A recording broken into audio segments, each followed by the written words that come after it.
Hello guys, welcome to our YouTube channel.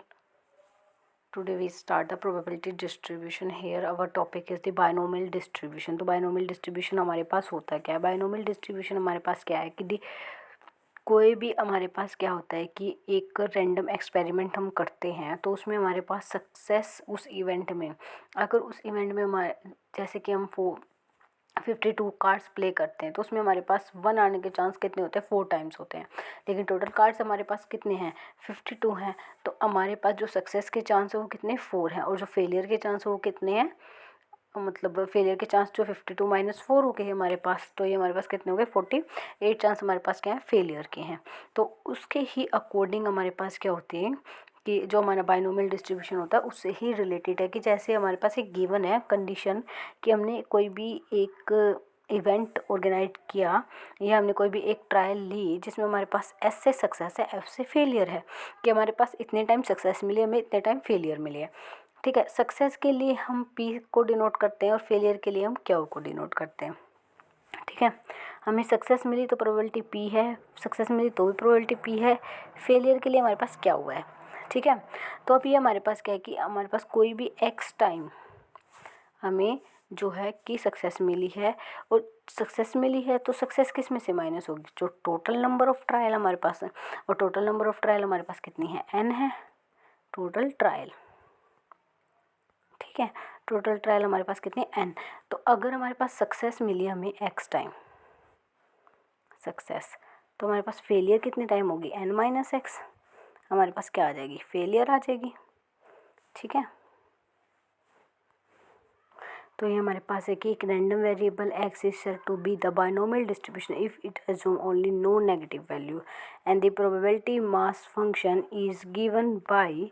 अगर हमारे पास क्या है, कोई भी प्रोबेबिलिटी फाइंड आउट करनी है हमें, तो एन अपॉन एक्स का मतलब हमारे पास क्या है? एन फैक्टोरियल अपॉन में एक्स फैक्टोरियल, एन माइनस में एक्स फैक्टोरियल। ठीक है, तो इसको हम कैसे लिख सकते हैं? इसको हम एन और एक्स ऐसे भी लिख सकते हैं। ठीक है, पी हमारे पास क्या है? सक्सेस के लिए आता है एक्स फैक्टर्स के लिए। क्या वो हमारे पास क्या है? फेलियर के लिए आता है एन माइनस एक्स के लिए आता है हमारे पास।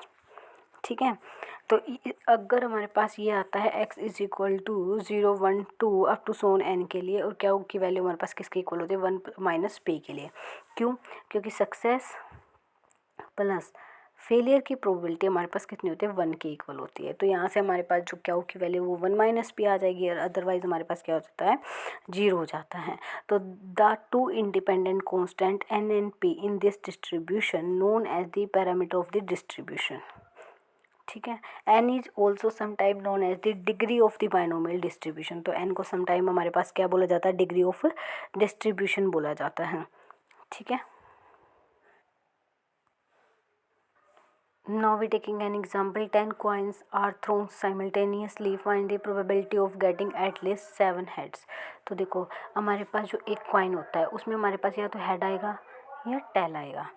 ठीक है, तो हमारे पास इसमें क्या हुआ कि 10 जो कॉइन्स है वो थ्रो किए गए हैं, तो प्रोबेबिलिटी हमारे पास कितनी है?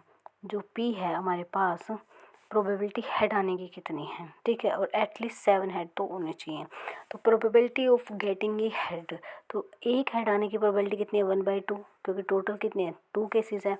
अगर हेड आने की प्रोबेबिलिटी कितनी है हमारे पास? 1/2।